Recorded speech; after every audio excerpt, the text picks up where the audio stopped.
So Ronna Bruce is from Sherman, Texas. Ronna is going to tell us how her guild jumped into using Zoom, and she's got a little bit of background experience. Do you want to start with that?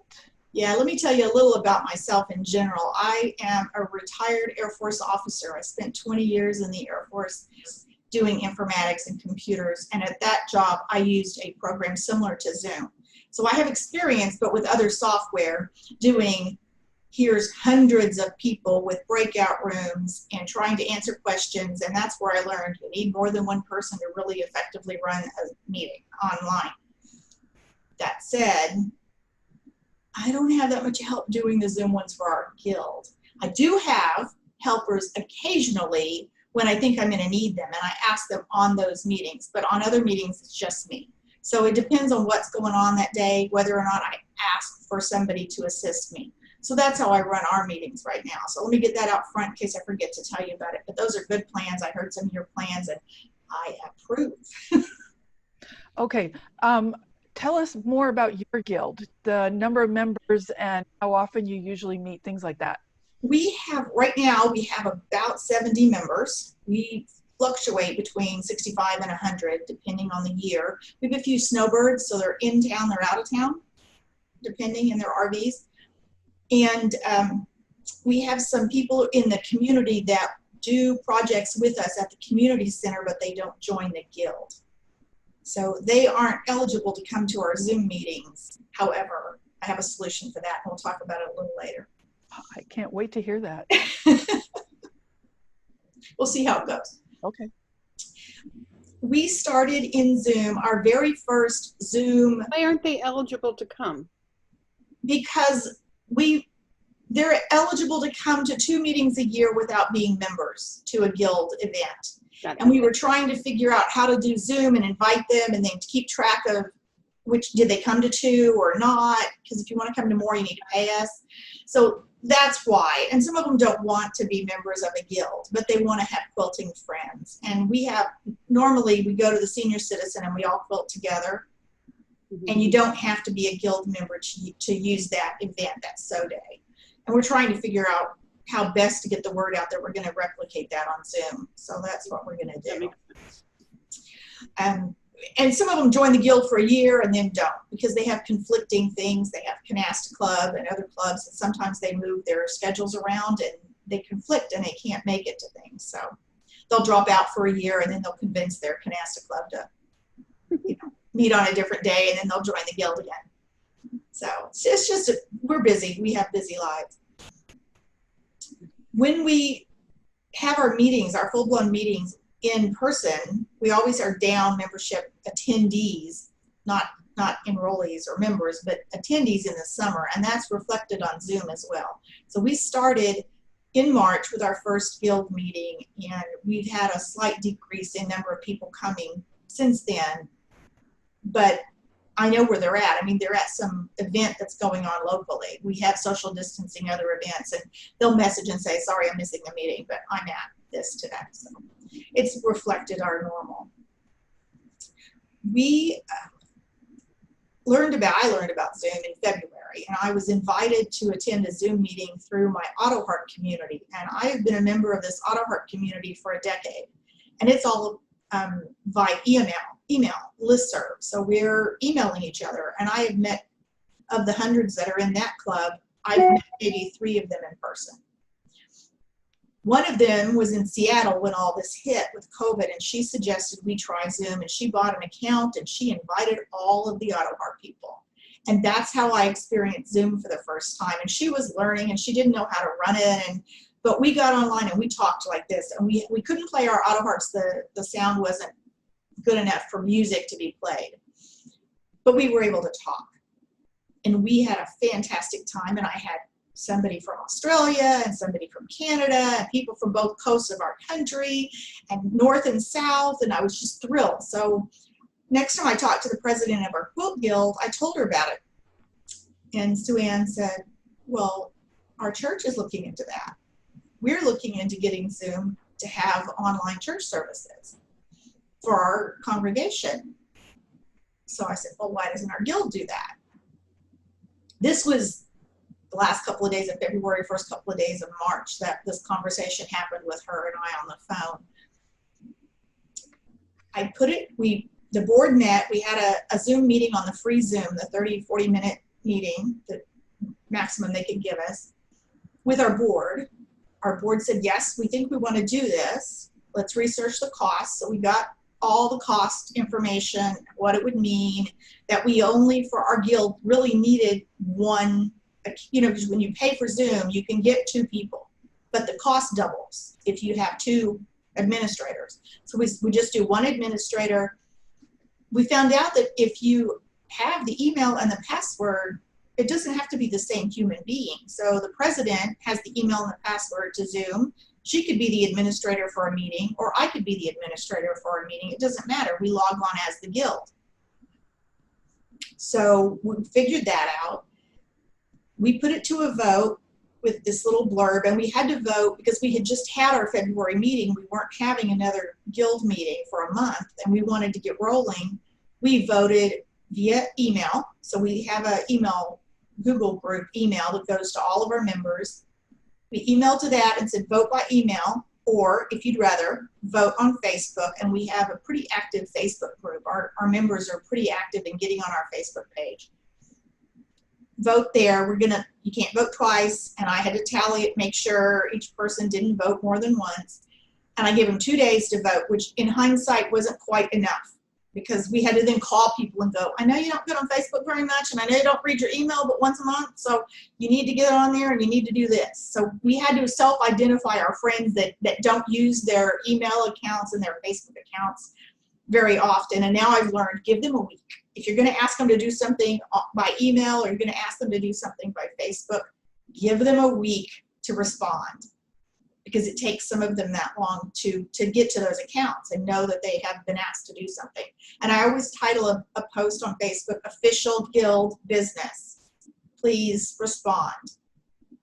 So they know if it's something that's important. And I do it as an announcement, not just a regular post. I turn it into an announcement on Facebook. So those are how we're communicating at first. We got the vote. I put the vote out there on the 18th of March. I gave them till the end of the day on the 20th of March, and I gave them a time, 5 p.m. local, vote. I had 2 people that voted later than that. They voted for buying Zoom, but they didn't have enough time, and that's one of the reasons I say give them a week. 2 days is not enough. So by that day, the 20th, I had already purchased Zoom for the guild, and our guild doesn't have a debit card thing. So the board decided that I would purchase it with my personal checking account, debit card, and they would reimburse me. So I sent them the receipt, and they sent me a check. I had it in a couple of days. It all worked pretty smoothly doing that way, and I have the whole deposit your check by camera on your phone, so I was able to deposit the check. I did all this without leaving my house. So we went from the, yes? Excuse me, but did you pay for a month, a year? We paid for a year because there was a discount. Good, thank you. And our board, I'll address that while we're at it. Our board decided that we would use Zoom for board meetings for the remainder of our subscription. So we were going to use it for board meetings anyway. And that allowed us, because I travel in the summer normally, and so does a couple of our other board members. So we decided that we wouldn't have to miss board meetings if we could do it from our current vacation spot. Good. Because we have in our guild bylaws that you can't miss more than 2 board meetings. That way I don't have to miss it, but I can still go to my vacation. And they don't have to move the board meeting because Rana's going to be out of town in a camper in the sticks and doesn't have internet access. So we did decide we would use it at least for that. The board passed it. I had the account up and running the same day that it passed, not the board, the guild. I had a few naysayers that weren't so sure we needed to do this, but there were very few, and most of them were not absolutely against it. It was more of a, I'm not so sure. Now we live in a rural area.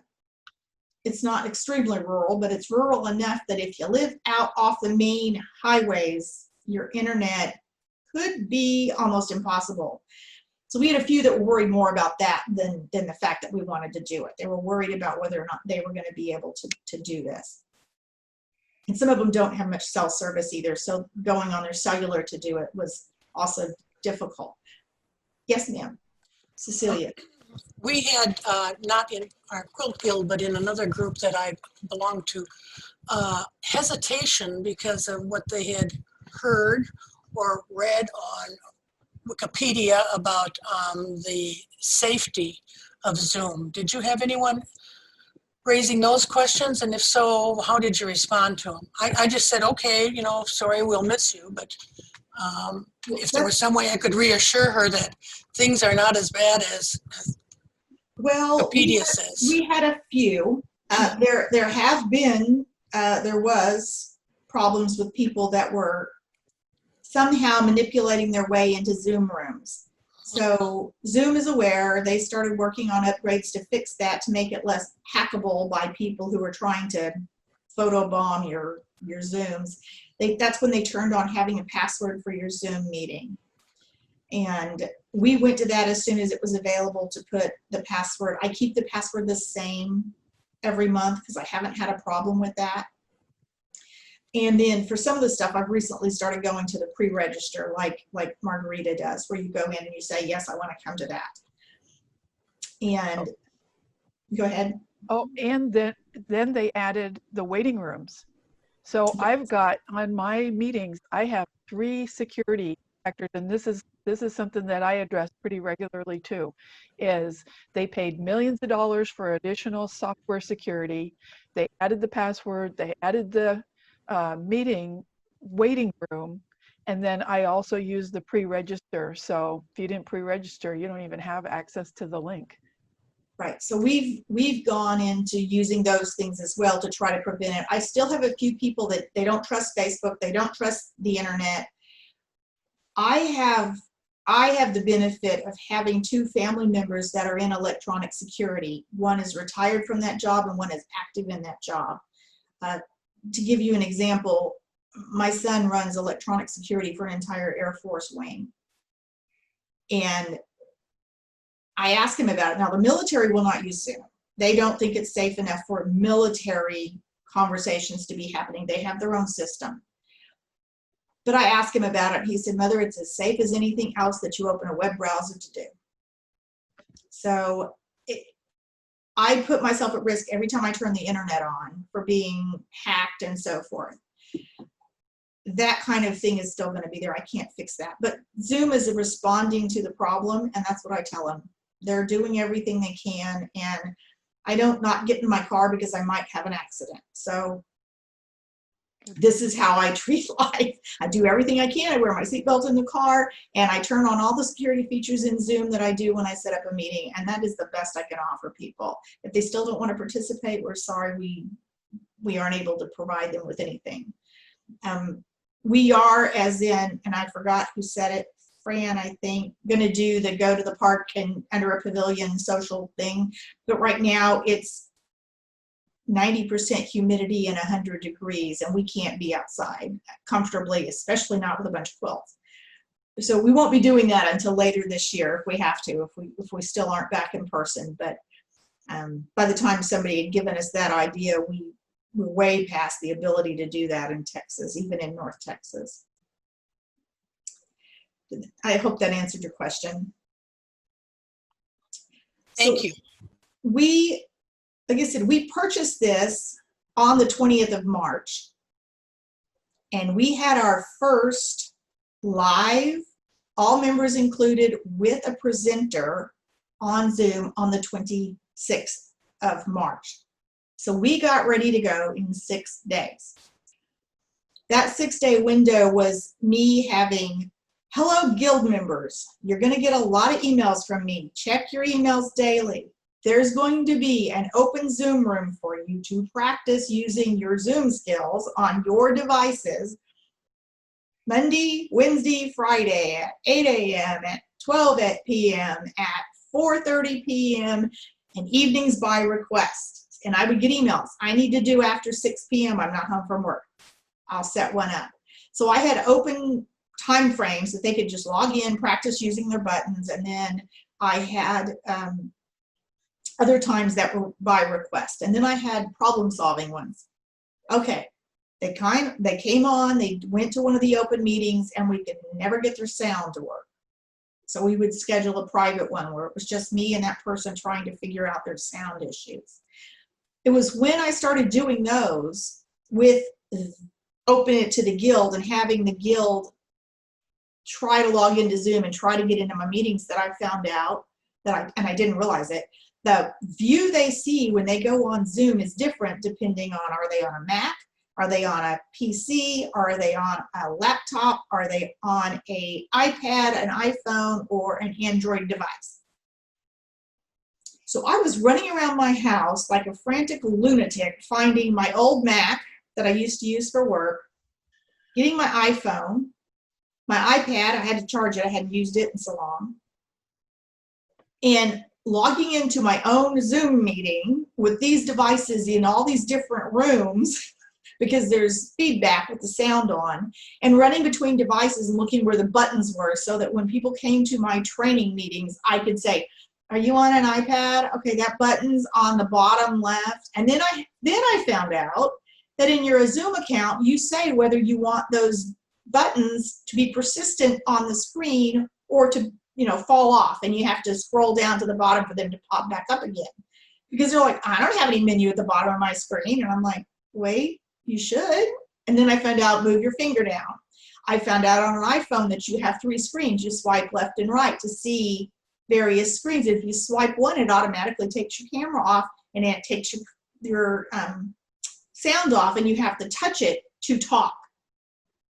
So it's like a really quick, you're on your phone, and it's really quick to get, cancel out sound and video. I didn't know any of this existed. So I was frantically running around having a meeting with myself from 5 different rooms in my house, trying to figure out how does this work when somebody's on a different device. My husband thought I was insane. So that was how I tested it, because I didn't want to bother all my guild members for their help.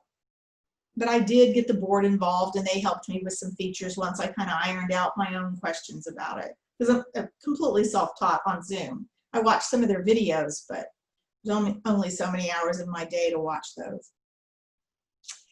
So then, as soon as I had some members trained and I had a kind of plan, this is like after the first 2 days of training, and I went, okay, we can do this. We can manage this. My members are able to follow instructions. They're able to get on Zoom. We can do this. I contacted our speaker that was scheduled for March. Remember, we're talking a 6-day window. And I said, do you know what Zoom is? And she said, yes, I've been a participant on a Zoom meeting. Why? Can you give your presentation over Zoom and show pictures of the quilts that you would bring with you? And she said, maybe.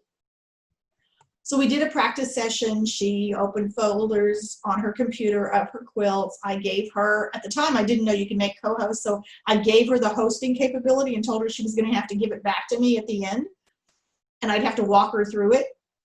And so we passed hosting back and forth. We looked at her pictures. We figured out what buttons she had to do, how to do a screen share, and she was able to do it. And so we set up to do the meeting. And it ran pretty well, the first one. I had to remind her during the actual live meeting of what folder she had put her pictures in on her laptop, on her desktop. It wasn't her normal, it was the ones that we had selected to put for our guild meeting. And that way she couldn't accidentally have a picture of her baby pop up, or grandchildren, because they were in their own little separate file. So we did that, and it went really well. Now, her fee for that was supposed to be travel and travel only, which came out to about $70. That was all we were supposed to pay her. And I said, well, I don't guess I'd pay you travel. And she goes, of course not. So we put that towards our purchase of Zoom to offset the cost that we spent to buy a year of Zoom. That paid for half of it. And as soon as we did our first presentation, the next day I called the next month's presenter and I said, hi, it's the Sherman Quilt Guild. And she said, I guess you're calling to cancel. Because by then we realized that COVID was going to be around a while and things weren't going to happen in person by the end of March. And I said, well, I'm calling with a proposition. I would like to use Zoom and I would like to do your presentation over electronic meeting. Heard of it, never used it, willing to give it a try. So we had 2 practice sessions. The first one was with me and her. The second one, her daughter was there. Her daughter had come in from out of town. Her daughter had used Zoom before. And then we had the meeting in April. By that meeting, she had rearranged her sewing space. She had hung a quilt like you would at a quilt show on one of those lovely quilt show display racks behind her. She had herself centered in that screen and nicely positioned so that you saw a good picture of her. She had her not her PowerPoint, but her pictures lined up and ready to go in the order, and she gave a fantastic presentation. When we got done, I asked the guild members, what do you think? And they said, this is the way to see someone's quilts. So when you have somebody who has beautiful quilts and you're in a live meeting in person and they're holding them up on the stage, you see the overall beauty of the quilt. You do not see the quilting. You do not, well, you see it, but you don't see it up close. You don't see the details of the quilt. You don't see the accuracy of the points. But in her presentation with the pictures that she had taken, we saw that. We were able to see that.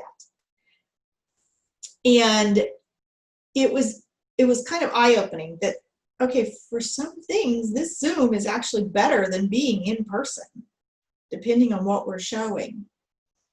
So that was our first eye-opener. I have a question. Sure. So you had her take pictures of her quilts and then just put them up to the screen? No, or did you do a PowerPoint? No, you don't have to do a PowerPoint. As long as you have a file on the person who's going to share their screen. So she shared her screen, her computer screen, and on her computer, she didn't even have to share her pictures with me. She had a folder that was strictly pictures for the presentation. Okay. And she just opened up the Windows Media Browser and clicked next picture, next picture. Okay. And we were able to see it all. But she already, it wasn't much work for her. She already had all those files. She had already gotten beautiful, high resolution photos of all of her work and had it on her computer. Okay. And I knew she did because I'd seen it on her website. I knew she had those pictures out on her website and they were fantastic photographs of her work. So all we did was go through them. So it worked really well. It's harder for the ones who don't already have good pictures of their quilts. Because they have to take the time to do that. But our guild really did like the in-person. And then that triggered the idea of, well, if we could do that, we could do pre-recorded videos of close demos, hand piecing. Something that's very detailed that I need to see. And if I try to do it in a room with 6 people watching me, they're all like, what? I can't see. No, hold that up. How did you do that, Not?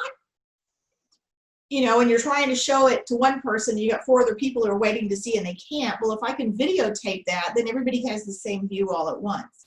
So that was our next thing that we needed to think of doing, because May was our member demo night. Is what was supposed to be happening. And I had 4 people that were supposed to demo, and we were going to rotate the guild members through the 4 demo stations so everybody got to see.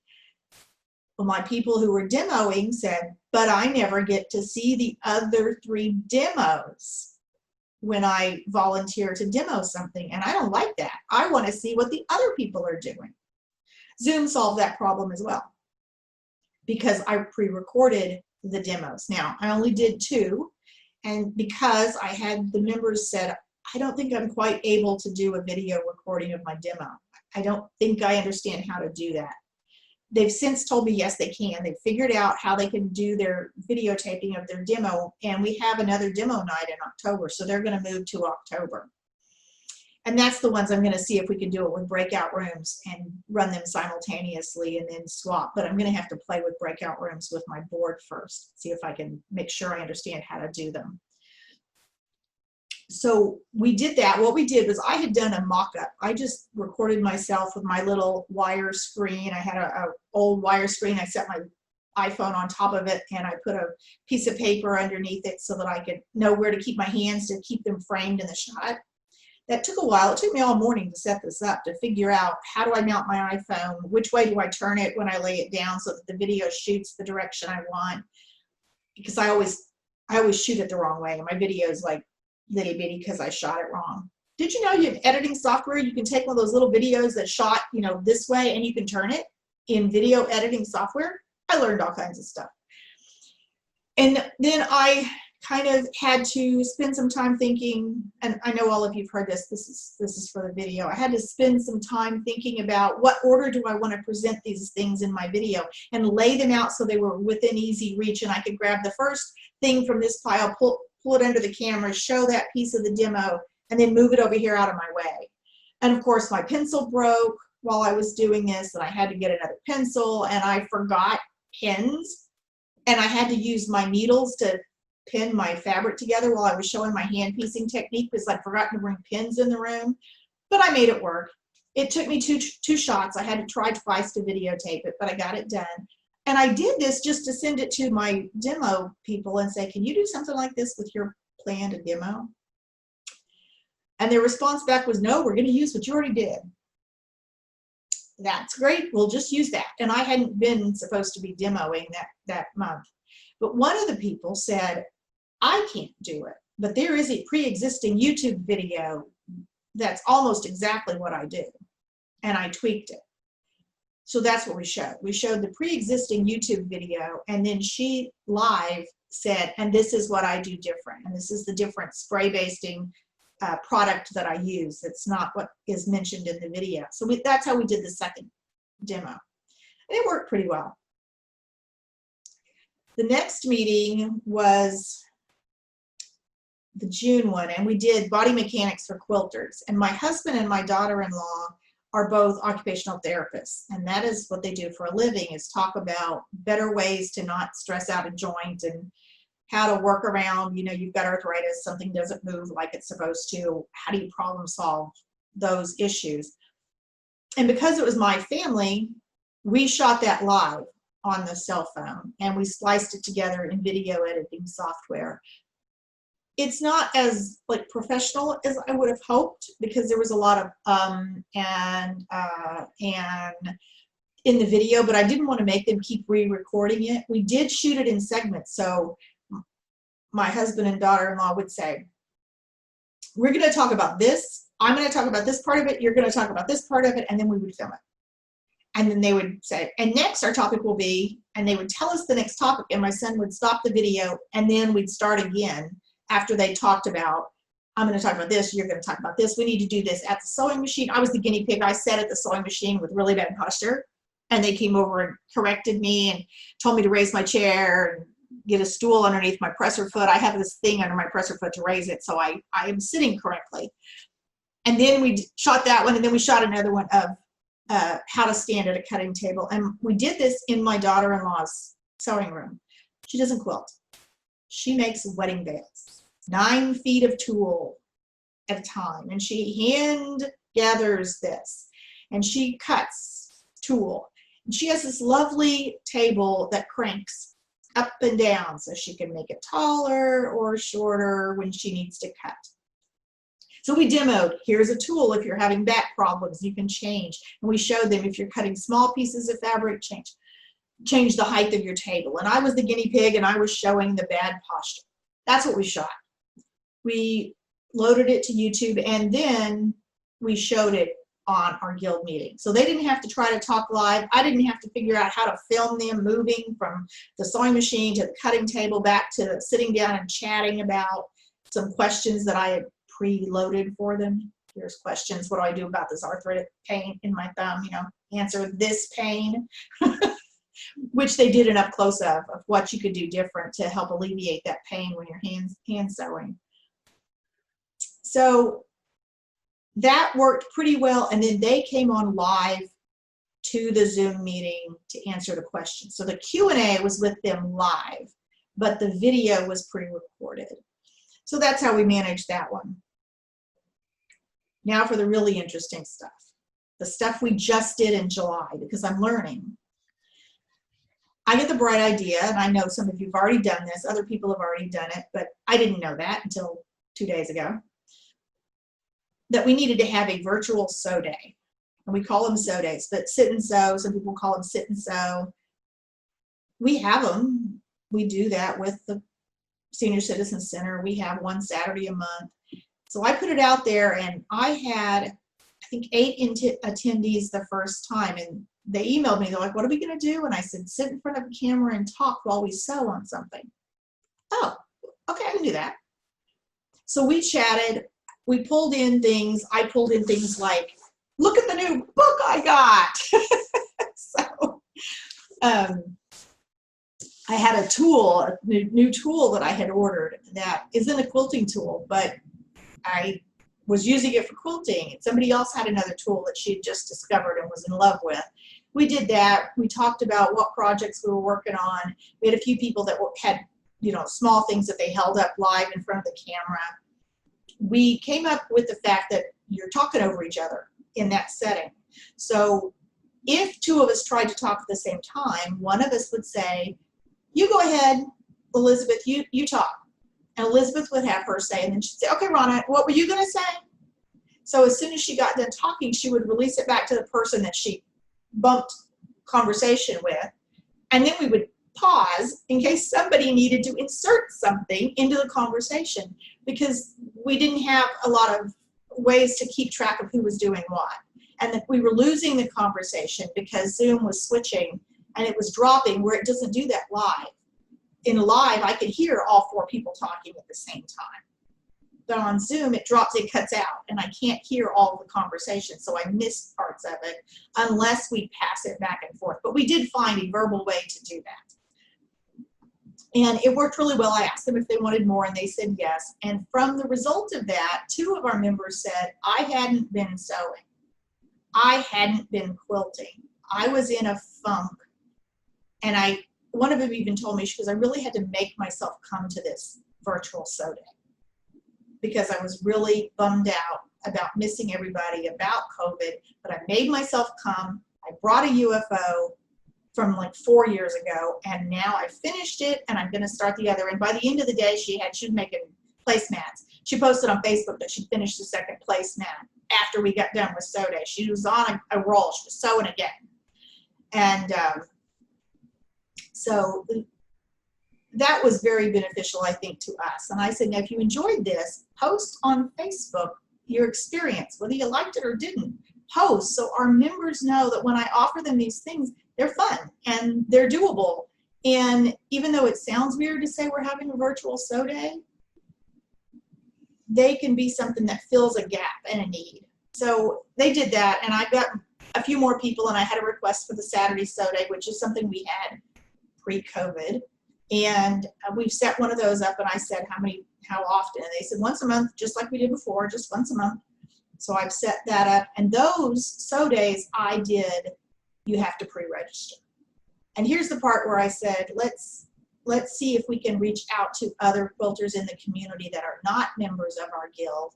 And our members, we have probably 4 or 5 other guilds near us that we know members from there that are smaller than we are, that aren't using Zoom for anything. And so I did the pre-registration, and I said, if you are a member of other guilds, you can forward this invite to pre-register to your other guilds. And each individual can decide if they want to come. If they're willing to use Zoom and they want to come to this, they can come. They just need to pre-register, send the email on to your friends. The maximum is 100 because that's the account we bought from Zoom. I've got 8 signed up for the next sew day, and the next Saturday sew day I think has 6.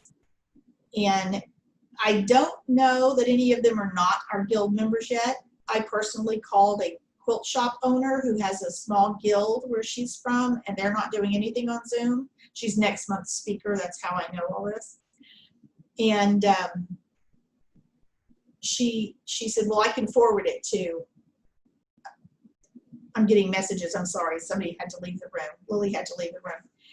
But I said, forward it. Put the content of this out on your deck counter at your quilt shop. I don't care. I want other quilters to be able to have access to quilters, whether they're a member of our guild or not.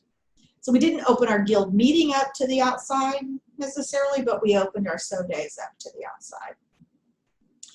I have one more thing to tell you about that we're going to do. We did the trial run already and we liked it, and then the next thing will be guild-wide, open to the guild, and I did not make it pre-register. It's just, here's how you get in it. And that is what I'm calling a virtual design wall. So I have Electric Quilt 8. How many know what I'm talking about? Okay, so almost everybody knows. Fran doesn't know what that is. It's software that lets me design quilts. So I could lay out a block and I could design quilts. And I can pull in, it's got several thousand different blocks that I can use. And I can change border size and sashing size. And so far I haven't done much it doesn't do. What I did in the test run is I asked a friend of mine from the Quilt Guild, I said, do you have anything you want to throw on a design wall and talk over with your friends? And she said, yes, I do. It took her 30 minutes to think about it. She didn't want to impose on me. But she got back around to it and said, I would really like to do that. I said, okay, let's do it. And let's invite a couple other people from the guild and keep it really small and see how this goes. So I opened my software. We went on Zoom. I shared my screen. Cynthia, it was her quilt. She had a design. She had a panel that she was going to make into a small quilt. She told me what panel. I went online and got a picture of the panel, and I cut the panel up digitally. So we had the blocks from the panel to actually use the blocks from the panel to put into her quilt that we designed. And then she told me, I want to do it like it's a t-shirt quilt, and I want to scatter those blocks around. And it took me 24 hours in my new EQ8 software to figure out how to do that because I hadn't played with that one yet, but I figured it out. And we got on there, and between the four of us, we put her quilt together, and we decided how big it should be, whether or not we needed to trim some of her panel blocks down. And she had pre-told me, excuse me, that she wanted black and whites and fabric. So I preloaded black and white fabric samples, and we picked and chose, and we colored her quilt and designed her quilt in there. So now we're going to do the one for the whole guild. We've kind of limited it to, we've decided we're going to do just a grid layout, just horizontal, vertical, 12-inch blocks. We've pre-picked 4 blocks to start with, because you could be in there looking at blocks for days in the software. And then we're going to open it up to our members to say, should we make an on-point quilt? Should we make this, you know, just these blocks? How many blocks wide? How many blocks deep? Do we want 12-inch blocks, 6-inch blocks? What do we want? And let them collaboratively design a layout for a quilt, and then pull these blocks in and pick the colors. And when we've done that, then I'm going to share the quilt pattern that we designed with all the participants from that virtual workshop. And we're calling it a workshop because we have an activities chair, we have a program chair, and we share sometimes what we do for a program. But in my guild, we are separate entities. And while we collaborate, it's her thing to do an activity. So I said, well, how are we going to do this? Because the last time we did something like this, she had to assure everybody that she was on board with this. It was okay if I was doing it, and it seemed like an activity and I was doing it. And no, I collaborated with her. And so, because somebody asked, why are you doing activities? And so she's like, no, it's okay. We talked. I told her, go ahead, do this. So we decided that it would be a workshop. And that way it wasn't, because anybody in our guild can offer a workshop. So it's all semantics, really. But I have a bad habit of stepping on people's toes as far as getting into their business because I'm curious. And they all know it. So they call me on it when I do it. which is good of them because, you know, I shouldn't be allowed to run rampant. But. So that's our last thing that we were going to try with the guild. And then after that, it's going to kind of settle down, I think. I don't think I'm going to try too many more experiments with Zoom. But I think we're going to have a good time doing just the so days that we've set up. So, any questions? Sure, Fran. One of our members brought up another site called Jitsi. Does anybody know anything about that? It's supposed to be similar to Zoom, but it's free. But the little bit I found, I think it originated in Europe. So I'm just not clear how safe it might be. Yeah, there are other people vying for this market. And I don't know that one. I haven't used it. I did, to tag onto that topic, another forum for doing this, I did test out using Facebook Rooms. How many of you have heard of Facebook Rooms? Okay, so well, Margarita's heard of it. We tested it. I had a small group of volunteers from my guild that helped me pull it up and test it. Facebook opened, it's their version of Zoom. You could only have 50 people. They do not necessarily have to have a Facebook account, but you have to send them a thing so that they can get into the room. Anyone that has a Facebook account can open a Facebook room. You can pre-schedule them and announce to your friends that you're going to have a Facebook room open, which you could call it, I called ours Facebook Meetup. And I put it for like 2 days from then and announced it on Facebook that we were going to have it. You can set it up to all of Facebook can see you and join you. You can set it up to only your friends, only these people, and only this private Facebook group. And we have our private Facebook group, so that's what I sent it out to. I didn't want the risk of it going like viral or something.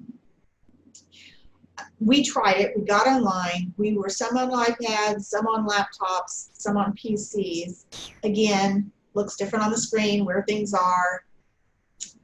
Functionality was a little different, but we had a worse picture and worse sound on Facebook Rooms than we have in the Zoom meeting. So if it was just going to be me and 2 or 3 other friends that wanted to video chat, that would be fine. But even with that, because I had one other person and myself, and we could walk around with our phones and show stuff. You know, she showed me her storage system here and that, which was convenient, but we still had a lot of breaking up and pixelating of the picture, and we didn't know whose end it was on. Is it on my end or on her end? I got closer to my router, that didn't do any good. She got closer to her router, that didn't do any good. It was just, it wasn't as good as Zoom to me. But it's there and it's free, and anybody can set up a room and call for a meeting. So that was nice. You didn't have to have a Zoom account. It's just a feature of Facebook. It's called Rooms. So, any other questions? I just want to put a plug in here when people say, oh, but you have to pay for it. It's $15 a month if you do the monthly version. And most of my guilds were paying much more than that for rent. You know, either that or they had to pay a cleanup setup fee. So, you know, I'm approaching a guild saying it's a money saver. Yeah. Well, by the second speaker in travel costs alone, we had paid for our year, but saving in travel costs. We also have we meet in a church normally, and we donate to the church. They don't charge us a fee. We choose a donation, so we do that. But we have been able to continue having all of our guild functions that we normally have using Zoom. And it's not necessarily as nice as being in the same room, but our guild isn't a big hugging group anyway, so you don't go to a personal meeting and hug, you know, an in-person meeting and hug a bunch of people. You sit in a chair next to them and talk. And I could do that in Zoom. So I guess if our guild was a big hugging guild and everybody was hugging each other, you might miss out on that. And we don't have a lot of food at our meetings, and everybody's on their own, sitting with their own food. They're not sharing food and that sort of thing. So we're not really missing out on much of anything. Thank you, Rhonda. I'm totally thrilled. This is awesome information. I'm sure a lot of guilds are really going to appreciate you taking the time and sharing everything that you did. You're welcome. I'm going to. Hopefully I didn't ramble too much. No, it was perfect. Thank you, Rhonda. And thank you and your family for your service. Oh, you're welcome. Absolutely. A lot of military members in my family. Yeah, I could tell that from some of the things you said. So, Yeah. thank you.